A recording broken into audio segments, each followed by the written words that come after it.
কোরআনে বলছেন লাকাদ কানা লাকুম ফি রাসূলিল্লাহি উসওয়াতুন হাসানাহ। হে আমার বান্দারা, আমি আমার নবীকে তোমাদের কাছে পাঠালাম, তোমরা যদি আদর্শবান হতে চাও, সুচরিত্রবান হতে চাও, শরীয়তের পথের পথিক হতে চাও, শরীয়তের আরকান আহকাম নিয়ম পদ্ধতি সিস্টেমকে জানতে চাও, তাহলে আমার এই নবীর আদর্শকে ফলো করো, এই নবীর আদর্শ মেনে চলার চেষ্টা করো, তাহলে তোমরা আদর্শবান হয়ে যাবে। যে নবী এসে সারা পৃথিবীর মানুষের কাছে এমন বার্তা দিল, এমন বার্তা পৌঁছেছে যে আজ ওই বিধবা নারীদের মান সম্মান ইজ্জতকে আমার নবী বাড়িয়ে দিয়েছে।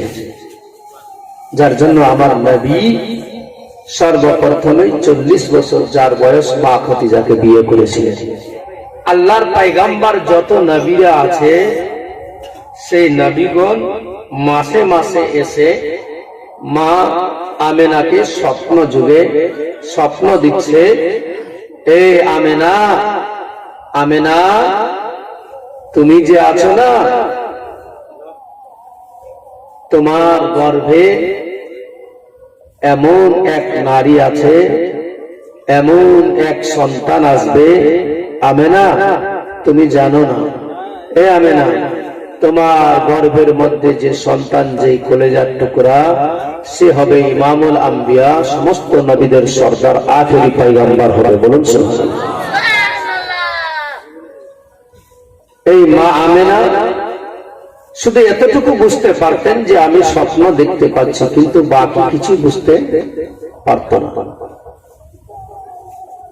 আবার স্বপ্ন যোগে হঠাৎ করে দেখতে পাচ্ছেন আর 1 মাস গত হয়ে গেল, আবার গত সামনে মাসে আবার এক নবী এসে স্বপ্ন দিচ্ছে, ও আমেনা তুমি বিশাল বড় ভাগ্যবতী, তোমার গর্ভে যে আছে তিনি হচ্ছেন নবীদের, সমস্ত নবীদের সর্দার, ইমামুল আম্বিয়া, আখেরি জামানার পয়গম্বর মুহাম্মদুর রাসূলুল্লাহ। সকলে বলুন সাল্লাল্লাহু আলাইহি ওয়াসাল্লাম। এই বার্তা সব নবীরা দিচ্ছে। মা আমেনা বাড়ি থেকে বাইরে কখনো যায় না, কিন্তু মা আমেনার শাশুড়ি যে আব্দুল মুত্তালিবের স্ত্রী, যেটা আমার নবীর দাদি হবে। আচ্ছা, আমার নবীর দাদির নাম কি বলতে পারবেন আপনারা? পারবেন না? কেউ না?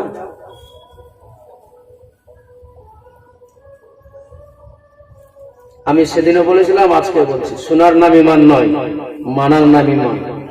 শুনবেন, শুনে মানার চেষ্টা করবেন, তবে কাজে লাগবে। আমার নবীর দাদির নাম হচ্ছে ফাতেমা। কি নাম? মনে থাকবে তো?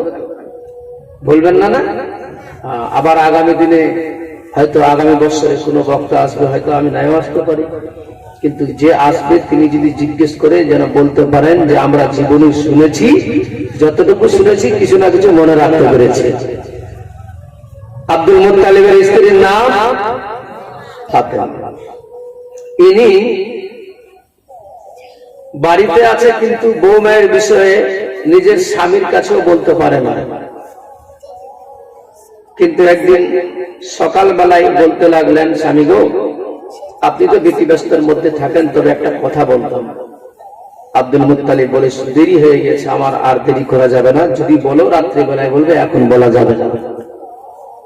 চলে গেলে, কারণ আপনারা জানেন ভালোভাবে, আমার মায়ার নবী, দয়ার নবীর দাদু আব্দুল মুত্তালিব সারা পৃথিবীর মানুষের সেবায় লিপ্ত হয়েছিলেন, সেবায় পাগল পারা হয়েছিলেন। আল্লাহ তাআলা তিনাকে কাবা খানার মুতাওয়াল্লি হিসাবে আল্লাহ কবুল করে নিয়েছিলেন, যার জন্য আব্দুল মুত্তালিব সারা পৃথিবীর মানুষ যত আছে, যারাই হজে আছে, সবারই খিদমতে ব্যস্ত থাকতেন। চলে গেলেন আব্দুল মুত্তালিব বাড়ি থেকে। সন্ধ্যাবেলায় যখন ফেরত আসে খাওয়ার জন্য খাবার খেতে বসবে, সেই সময় খাবার প্লেটে করে দিয়েছেন আব্দুল মুত্তালিবের স্ত্রী, আমার নবীর দাদি। দেওয়ার পরে বলেন, ওগো স্বামী, ওগো আমার মাথার কাজ, আপনার যদি একটু পারমিশন হয় তাহলে একটা কথা বলতাম আমি। আব্দুল মুত্তালিব বলতে লাগলেন, বলো কি বলবে? সকাল বেলায় তুমি বলেছিলে কি নাকি তোমার বলার আছে? কারণ আমি এমনিতেই ব্যস্ততা থাকার কারণে কোনো কিছু জিজ্ঞেস করা হয় না। তোমার আসলে কি বলার আছে একটু খুলে বলো তো, কি বলতে চাও তুমি? আমার নবী দাঁড়িয়ে বলতে লাগলেন, ওগো স্বামী, গত কয়েক মাস হয়ে গেল শুধু আমি নয়, আমার বাড়ির বাইরের মানুষেরাও, পাশের বউরাও পর্যন্ত সমালোচনা করে, কিন্তু আমি যখন যাই আমার সামনে সব চুপ হয়ে যায়, কেউ কোনো কথা বলে না। কিন্তু আমার শুনে বড় খারাপ লাগে, যার জন্য আজকে আমি তোমারে বলতে চাই, আমি তোমাকে বলতে চাই এই বিষয় নিয়ে। আব্দুল মুত্তালিব বলতে লাগলেন, বলো কি বলবে? আব্দুল মুত্তালিব যেমনি এই কথা বলেছে, বলে, স্বামী গো, আমাদের বৌমা যে আমেনা আছে, আজকে আমি খুলে বলতে চাই তোমার সামনে, আমার আমেনাকে যেন দেখতে পাই, যখন যে দিক দিয়ে যায় নানা ধরনের খুশবু তার কাছ থেকে পাওয়া যায়। অবশ্যই যেই দিকেই যাই, যেই ঘরে যাই, সেই ঘরে নানা ধরনের খুশবু পাওয়া যায়। আমি জানি না বাড়ির বাইরে যখন যাই তখন পার্শ্বের বউরা পর্যন্ত এই আলোচনা করে, যার স্বামী নাই সে আবার এত সুন্দর ধরনের আতর খুশবু কথাই পেয়ে যায়, কেমনি করে কথা থেকে আসে, হয়তো কেউ দিয়ে যায়। এই নানা ধরনের কথা শুনে আমার ভালো লাগে না, যার জন্য বলতে চাই, স্বামী গো, একটু আপনি যদি বলতেন বৌমাকে বড় ভালো হতো। আব্দুল মুত্তালিব বলতে লাগলেন, তোমাদের মেয়েদের ব্যাপার, মেয়েদের ব্যাপার তোমরা জানো, আমারে বলা লাভ হবে না, আমারে বলো না। তুমি তো বলতে পারো নিজে, তুমি কেন বলতে পারছো না? সেই সময় বলেছিলেন, স্বামী গো, আমি বহুবার চেষ্টা করেছি বলার জন্য, কিন্তু বলতে পারি না। আব্দুল মুত্তালিব বলতে লাগলেন, কেন বলতে পারো না?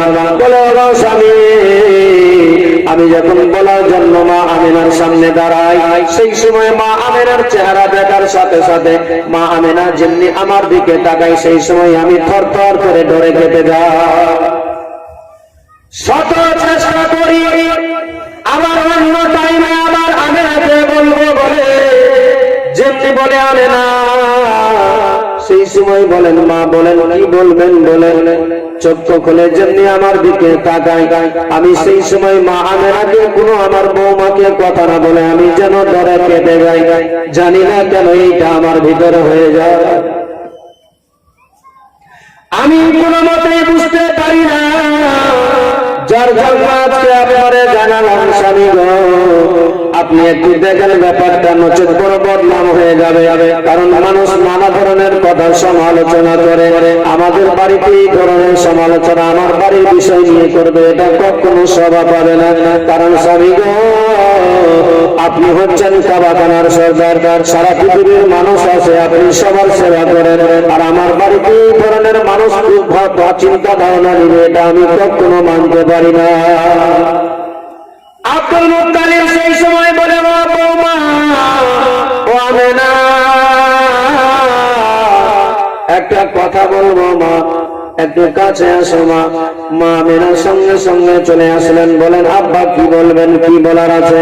বলে, বৌমা রে, একটা কথা বলবো, তোমার সত্যি করে বলো তো মা, আজ থেকে নয়, গত কয়েকদিন ধরে কানে আওয়াজ আছে, তবে আজকে একটা কথা বলবো, তোমার সত্যি করে বলো, এই আতরগুলো তোমার কাছে নানা ধরনের খুশবু সেন্ট পাওয়া যায়, এই আতরগুলো তোমাকে কে দিয়ে যায়? যেমনি বলেছে আব্দুল মুত্তালিব বলছে, আব্বা, আমি কোন দোকান বাজারে যাই না? যাও না? মক্কার মতো জায়গাতে যেসব দোকান আছে, আমি কোনোদিন কোনো দোকানে গিয়েছি না। তো আমি দোকান দেখলাম না, কিছু জানি না, কোন বাজারে গেলাম না, তো আমাকে আবার আমি আবার নিয়ে আসবো কেমনি করে? বলে, তাহলে কে দিয়ে গেল? বলছে, আল্লাহর কসম করে বলছি আব্বা, আমাকে কেউ দিয়েও যায় আর আমি নিজেও খরিদ করে নিয়ে আসিনি, আর কোনো আতর, কোনো খুশবু, কোনো সেন্ট আমি ব্যবহার করি না। আব্দুল মুত্তালিবের সামনে বলতে আছে, আমার নবীর দাবি কথাগুলো শুনে ঘরের মধ্যে চলে গিয়েছে। বিভিন্ন জায়গায় দেখে যে কোথাও যদি পাওয়া যায়, মা তো বৌমা তো বলছে এইভাবে, কিন্তু আসলে বিষয়টা কি আছে? নারীদের মন না, কারণ আমার বেটা নাই, আজ আমার বৌমা একা, হতে পারে কেউ হয়তো কোন ধরনের কুমন্তব্য করতে পারে। ঘরে গিয়ে দেখছে সব জায়গাতে, পেল না খুঁজে, এসে স্বামীকে ইশারা করে বলছে নাই, পিছন দিক থেকে হাত দেখাচ্ছে, কথাও নাই। আব্দুল মুত্তালিব সেই সময় বলেছিলেন, দিদি রে, বৌমা, তোমরা আর এই বিষয়ে তোমাদেরকে আমি জিজ্ঞেস করবো না, আমি এখন বুঝতে পেরে গিয়েছি আসলে কেউ তোমাকে আদর দিয়ে যায় না। আসলে যেই কারণটা, সেটা হচ্ছে একমাত্র একটাই কারণ, যেটা হচ্ছে আমার সন্তানের পেশানিতে যে নূরে মুহাম্মদ ছিল, সেটা তোমার গর্ভে সেই মুহাম্মদুর রাসূলুল্লাহর কারণে আজ তোমার মুখ থেকে, তোমার শরীর থেকে খুশবু বেরিয়ে যাচ্ছে। মা, আমার যে দাদু ভাই আসবে, সেই দাদু ভাইয়ের বা দৌলতে, তিনার ওসিলাতে আজকে তোমার চেহারা থেকে, তোমার থুতু থেকে খুশবু পাওয়া যায়। মারে, আমি বুঝতে পেরে গিয়েছি আসলে এটাই কারণ, অন্য কোনো কারণ নাই।